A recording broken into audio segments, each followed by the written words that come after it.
Assalamualaikum warahmatullahi wabarakatuh. Kembali lagi bersama Roni Harsoyo Official Channel. Pada kesempatan kali ini kita akan belajar bersama untuk melakukan uji normalitas dan homogenitas data. Mengapa kita perlu melakukan uji normalitas dan homogenitas data? Sebelum menggunakan rumus statistik, baik itu rumus korelasi, komparasi, ataupun regresi, kita perlu mengetahui asumsi yang digunakan dalam penggunaan rumus tersebut. Agar apa? Agar dalam penggunaan rumus tersebut dan hasil yang kita dapatkan tidak menyimpang dari ketentuan yang berlaku. Maka dari itu, uji prasyarat ini atau asumsi ini berlaku untuk penggunaan rumus parametrik yang datanya diasumsikan normal dan homogen. Oleh sebab itulah maka uji normalitas dan homogenitas data diperlukan. Uji normalitas digunakan untuk menguji suatu asumsi apakah suatu data sampel berasal dari populasi yang berdistribusi normal atau tidak. Ada beberapa teknik untuk melakukan uji normalitas ini. Yang pertama adalah uji Kolmogorov-Smirnov, yang kedua uji Lilliefors, yang ketiga uji chi-square. Nah, untuk kesempatan kali ini kita akan melakukan salah satu uji normalitas, yaitu uji Kolmogorov-Smirnov.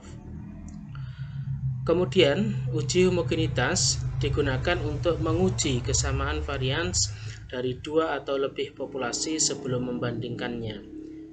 Ada beberapa teknik uji homogenitas. Yang pertama ada uji Levin, kemudian ada uji Cohran, ada uji Hurley, dan ada uji Bartlett.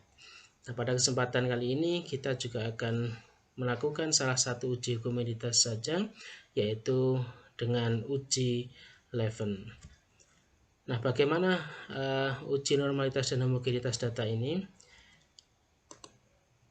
Ada contoh kasus untuk uji normalitas dan homogenitas ini.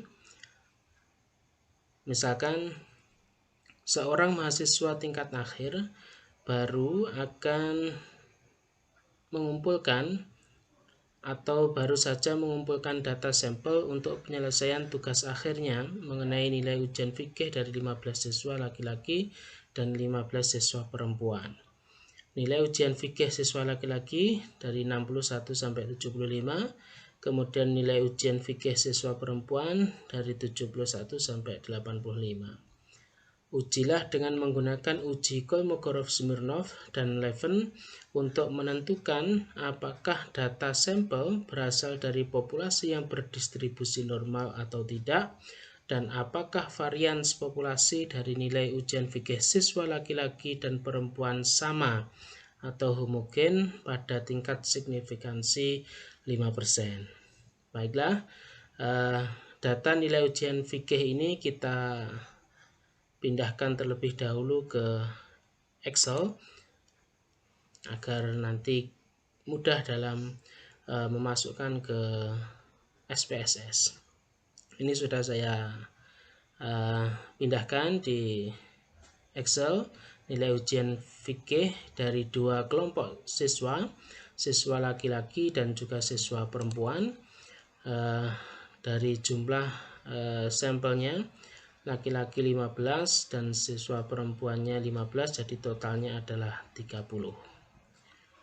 Nah, untuk kesempatan kali ini kita akan melakukan uji normalitas dan homogenitas dengan menggunakan aplikasi SPSS.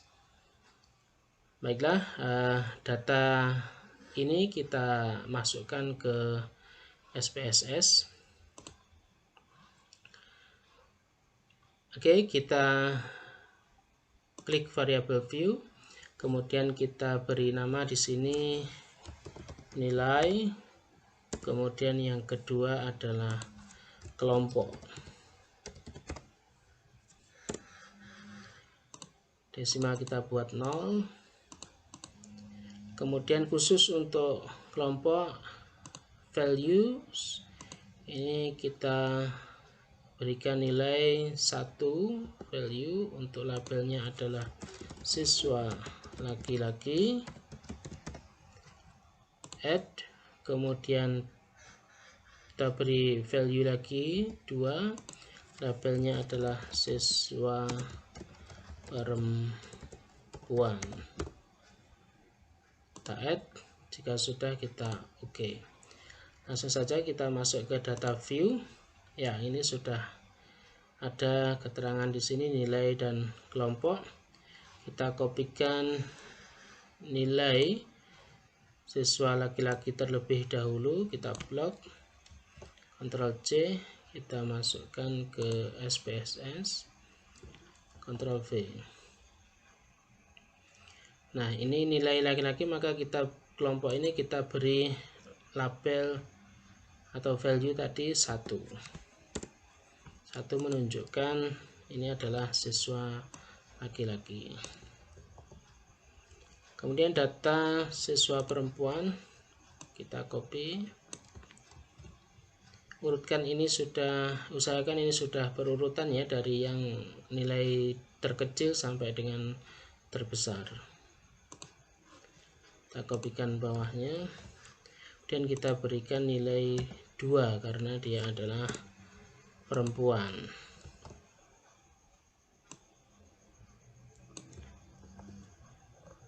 Nah, kelompok ini bisa kita lihat di sini ya. Nah, ini siswa laki-laki dan ini adalah siswa perempuan. Oke, jika datanya sudah masuk semua, maka kita sudah bisa langsung melakukan uji normalitas terlebih dahulu. Nah, bagaimana caranya? Klik Analyze, kemudian klik Non-Parametric Test, kemudian pilih Legacy Dialogs, kemudian pilih One Sample Kolmogorov-Smirnov atau KS. Kemudian kita masukkan nilai ini ke tes variabel list. Ya, jika sudah, maka langsung kita klik OK.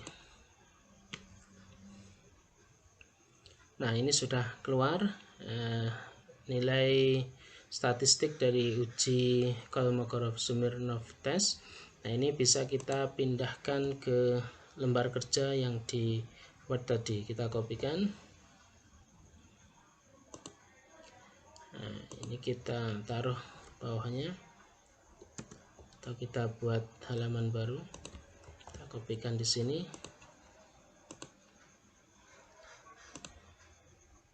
Kita tengahkan.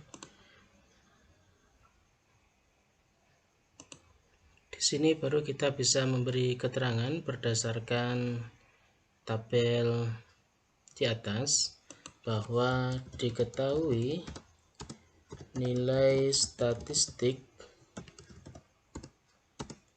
dari uji Kolmogorov-Smirnov, kita singkat dengan KS, yang absolut. Nah, mana yang absolut? Yang absolut ini adalah ini. Kita kasih warna kuning, adalah 0,051. Kemudian nilai kritis Kolmogorov-Smirnov dengan sampel N sama dengan 30 ya, N-nya kita adalah 30, dan tingkat signifikansi 5% adalah. Nah, kita bisa melihat nilai kritis Kolmogorov-Smirnov ini dengan sampel 30 dan tingkat signifikansi 5% ini dari tabel Kolmogorov-Smirnov test critical values. Nah, ini teman-teman bisa download di Google terkait dengan tabel nilai kritis Kolmogorov-Smirnov ini dalam bentuk PDF. Nah, ini kita lihat N-nya kita tadi adalah 30, kemudian tingkat signifikansi kita adalah 5%. Kita tarik ke kanan, maka nilainya adalah 0,240. 0,240. Nah, untuk ketentuan pengambilan kesimpulan terhadap hipotesis uji Kolmogorov-Smirnov ini adalah ada dua ketentuan yang bisa kita gunakan. Itu yang pertama, jika nilai statistik dari uji Kolmogorov-Smirnov ini atau yang biasa disebut dengan Dmax itu lebih kecil sama dengan dari nilai kritis, maka H0 itu diterima dan HA ditolak. Dan jika Dmax-nya itu lebih besar dari nilai kritis, maka H0 ditolak dan HA diterima. Di H0 ini diterima, itu artinya bahwa datanya terdistribusi normal. Jika H0-nya ditolak, maka datanya tidak terdistribusi normal. Ini ketentuan yang pertama. Dan ketentuan yang kedua, jika nilai probabilitas atau P itu lebih besar sama dengan tingkat signifikansi, maka H0 diterima dan HA ditolak. Dan jika nilai P atau probabilitas itu lebih kecil dari tingkat signifikansi, maka H0 ditolak dan HA diterima. Inilah dua ketentuan yang bisa kita gunakan untuk mengambil kesimpulan terkait dengan hipotesis uji Kolmogorov-Smirnov.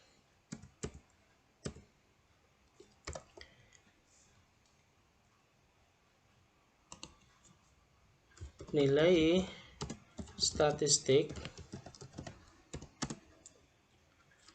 uji Kolmogorov-Smirnov, kita lihat nilainya berapa tadi, adalah 0,051.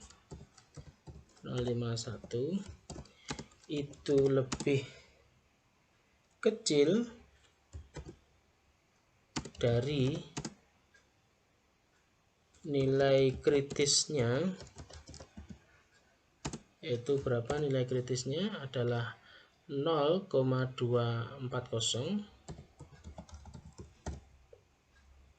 Maka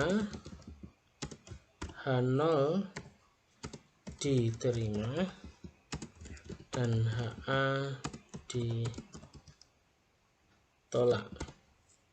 Artinya bahwa asumsi mengenai data nilai fikih, nilai ujian fikih siswa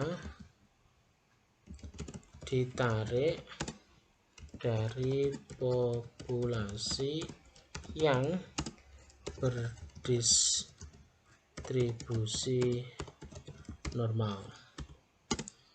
Ini kalau kita melihat dari ketentuan pengambilan keputusan yang nomor 1. Kemudian yang nomor 2 bagaimana?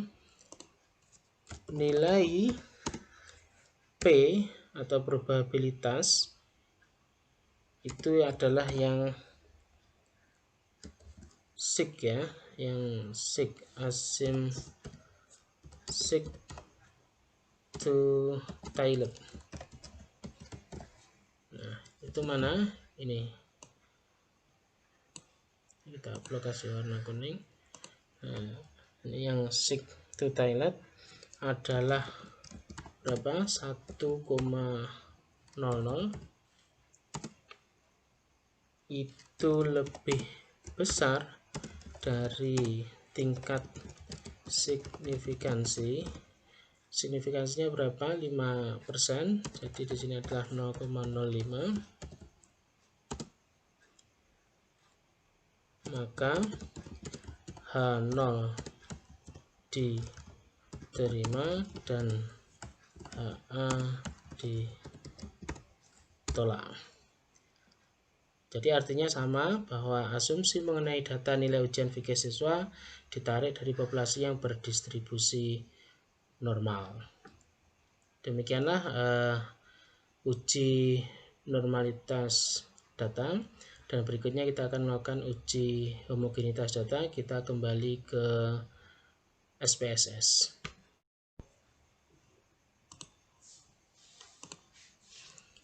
Untuk uji homogenitas data, kita klik Analyze, kemudian Compare Means, kita pilih One Way ANOVA, kemudian nilai ini kita masukkan ke kolom Dependent List, kemudian yang kelompok kita masukkan ke kolom Vector.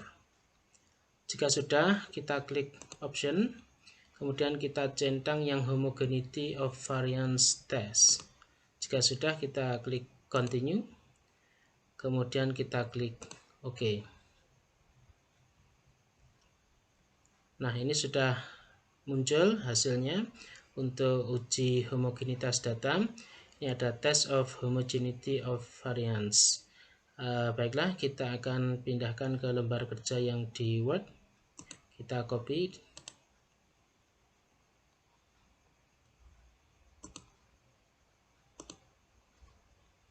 kita buat halaman baru.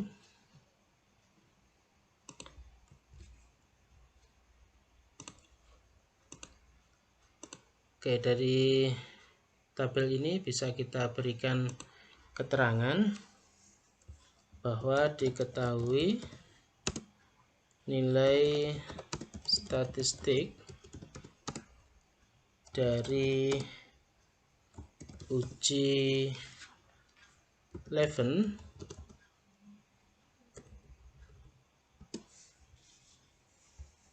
atau L ya, ini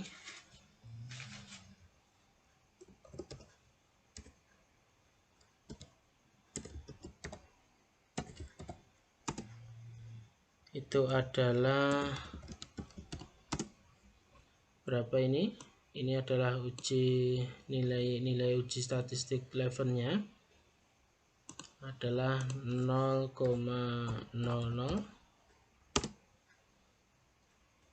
Kemudian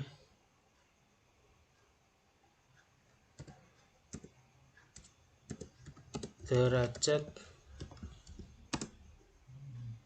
bebas pembilang atau di situ disebut dengan DF1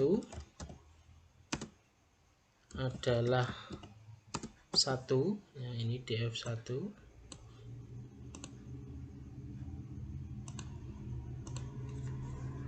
Dan derajat bebas penyebut adalah DF2 ya. DF2 adalah ini, kita blok hijau 20 8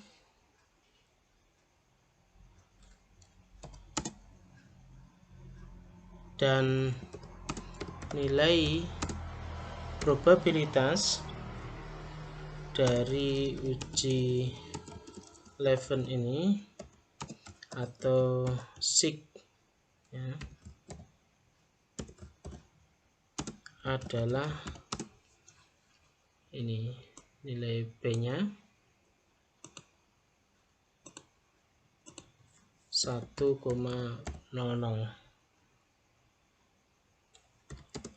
Nilai kritis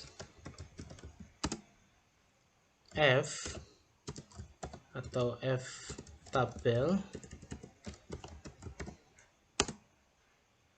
dari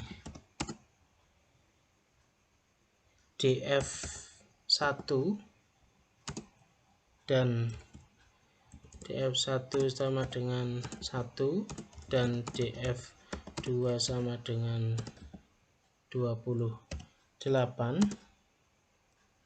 dengan tingkat signifikansi 5% adalah, nah berapa ini nilai kritis F tabel dari DF1 dan DF2 dengan tingkat signifikansi 5%. Nah ini bisa kita lihat di tabel F. Nah, ini sama ya teman-teman, bisa download di Google terkait dengan nilai kritis F. Nah, DF1 ya, atau derajat bebas pembilang itu yang di sebelah atas ke kanan ini. Nah, ke kanan ini disebut dengan DF1. Kemudian yang ke bawah ini disebut dengan DF2, 1, 2, 3 dan seterusnya ini. Nah, DF kita adalah 1, maka kita pilih yang 1, kemudian DF2 kita adalah 28. Kita lihat 28. Nah, ini 28 ketemu. Nah, kita ambil yang 0,50. Tingkat signifikansi kita adalah 5%, maka 0,50 yaitu 4,20. Jadi nilai kritis F-nya adalah 4,20. Nah, kemudian ketentuannya untuk pengambilan keputusan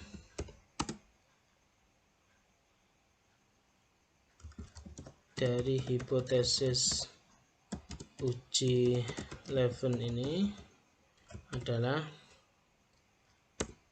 hampir sama dengan uji normalitas. Kita juga ada dua ketentuan untuk pengambilan keputusan ini.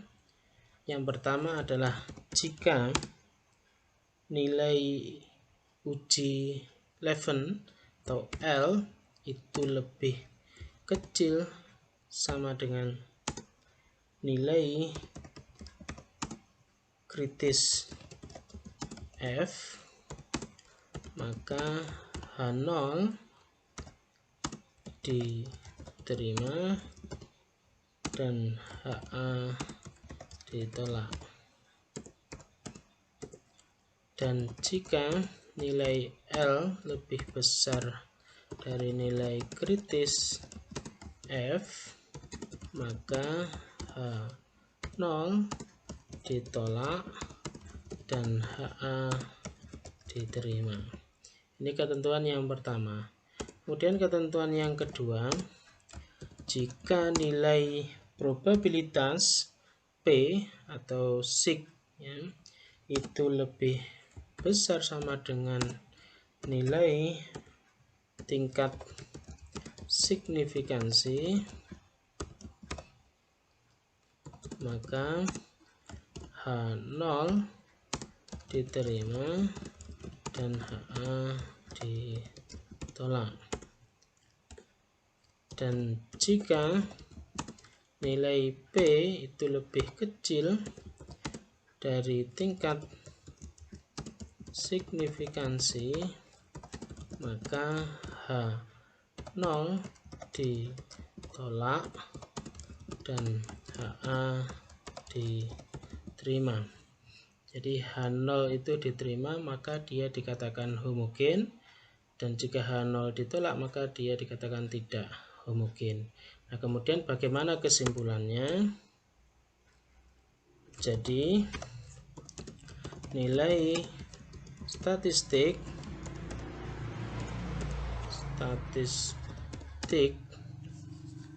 uji Levin atau L itu adalah 0,00 lebih kecil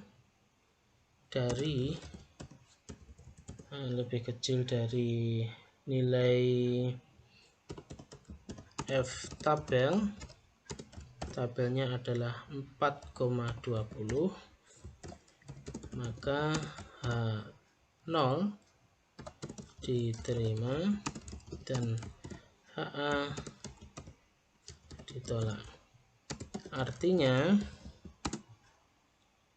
asumsi mengenai kesamaan varians populasi dari nilai ujian fikih dapat diterima atau homogen.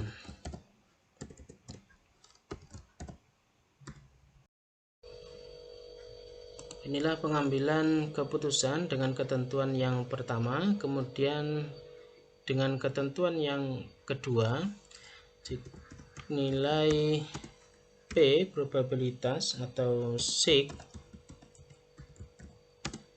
adalah 1,00,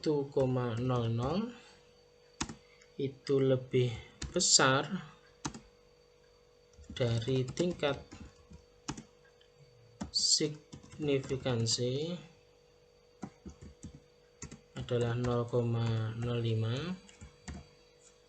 maka H0 diterima dan HA ditolak. Artinya sama, bahwa asumsi mengenai kesamaan varians populasi dari nilai ujian fikih dapat diterima atau homogen. Demikianlah uji homogenitas data dengan uji Levin menggunakan SPSS. Selamat mencoba dan semoga bermanfaat. Wassalamualaikum warahmatullahi wabarakatuh.